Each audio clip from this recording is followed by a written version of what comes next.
செத்துட்டாங்களா? 5 மாத்திரை போட்டிருக்கேன். ஆனா தூங்குற மாதிரி தான் இருக்காங்க. என்ன பயமே இல்லாம பேசுறேன், எனக்கு பயமா இருக்கு. 2 பேரும் எங்கேயும் ஊருக்கு போயிடலாம்.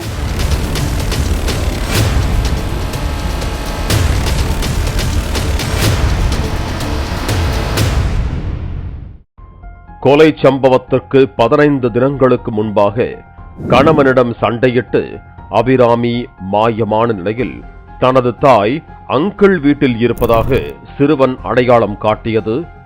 பாலில் கலக்கப்பட்ட தூக்க மாத்திரை நஞ்சாகி 2 குழந்தைகள் உயிரிழப்புக்கு காரணமானது என 200 பக்க தீர்ப்பில் பல விரிவான தகவல்கள் இடம்பெற்றுள்ளன. அபிராமியையும் அவரது பிரியாணி காதலன் மீனாட்சி சுந்தரத்தையும் சிக்க வைத்த முக்கிய சாட்சியங்கள் குறித்து விவரிக்கிறது இந்த செய்தி தொகுப்பு. பெற்ற குழந்தைகளுக்கு பாலில் தூக்க மாத்திரை கலந்து கொடுத்து கொலை செய்த வழக்கில் கைது செய்யப்பட்ட அபிராமி, அவரது காதலன் மீனாட்சி சுந்தரம் இருவருக்கும் சாகும் வரை சிறை தண்டனை விதித்து காஞ்சிபுரம் மகிழா நீதிமன்ற நீதிபதி செம்மல் தீர்ப்பளித்திருக்கிறார்.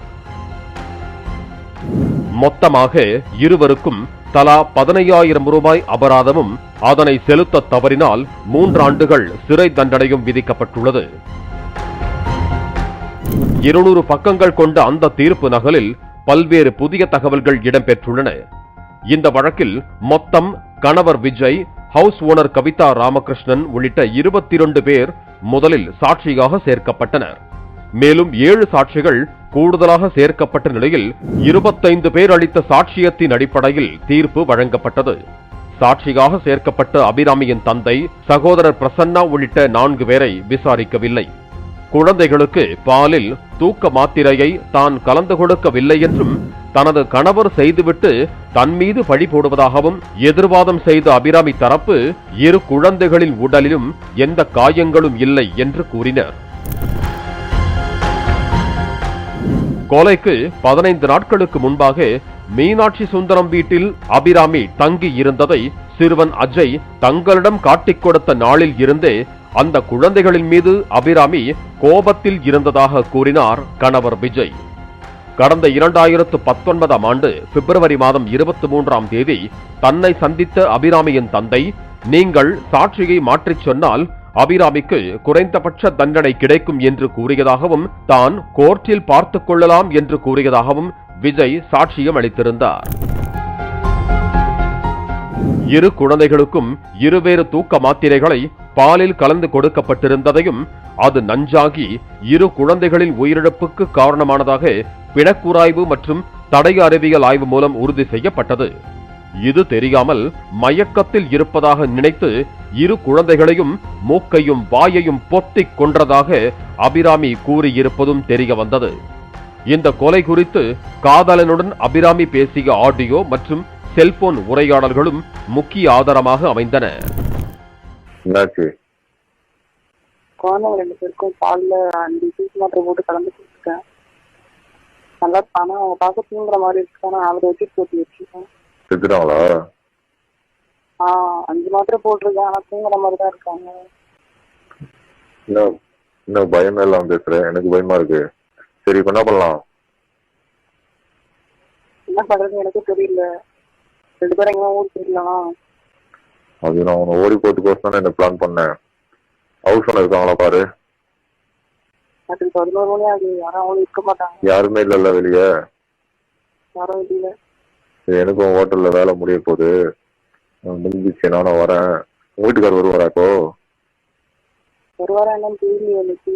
சரி, வரலன்னா எனக்கு ஃபோன் பண்ணு, நான் சொல்ற இடம் வந்துடு, நம்ம காலைல ஓடி போயிடலாம். கேக்குதா இல்லையா? கேக்குது. பைட்டா திருதுன்னு முடிக்காத, லைட்லாம் ஆஃப் பண்ணி வை.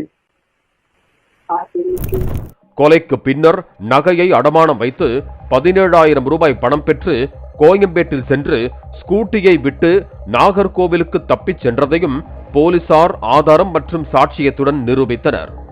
மீனாட்சி சுந்தரம் தரப்பில் தனக்கும் இந்த சம்பவத்துக்கும் தொடர்பு இல்லை என்று மறுத்த நிலையில் அபிராமியை சந்திக்க மீனாட்சி சுந்தரம் 2 முறை வீடு தேடி வந்ததையும் அதனை தான் கண்டித்ததாகவும் சாட்சியம் அளித்தார் ஹவுஸ் ஓனர் கவிதா ராமகிருஷ்ணன்.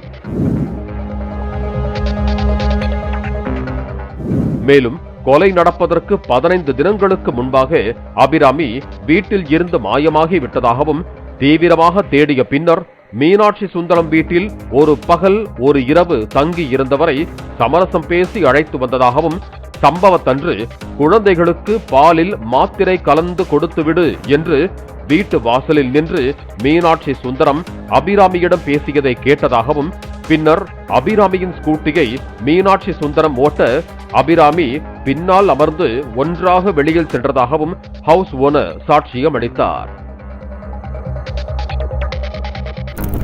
கொலை செய்த அன்று அபிராமியும் காதலன் மீனாட்சி சுந்தரமும் கோயம்பேட்டில் விட்டுச் சென்ற ஸ்கூட்டியை எடுத்துக்கொண்டு தப்பிக்க முயன்ற போது போலீசார் விரட்டி பிடித்ததாகவும், அப்போது தவறி விழுந்ததில் மீனாட்சி சுந்தரத்திற்கு கையில் முறிவு ஏற்பட்டதாகவும் நேரில் பார்த்தவர்கள் சாட்சியம் அளித்திருந்தனர். சராசரி பெண்மணி குழந்தைகளை கொல்லும் படுபாதக செயலை செய்ய மாட்டார் என்று குறிப்பிட்ட நீதிபதி செம்மல், உச்சநீதிமன்றம் குழந்தைகளின் மாண்பை குறிப்பிடும் வகையில் ஒரு குழந்தை தனது பெற்றோரிடம் வேண்டுகோள் வைப்பது போன்று குறிப்பிட்ட கவிதை ஒன்றை மேற்கோள் காட்டியுள்ளார்.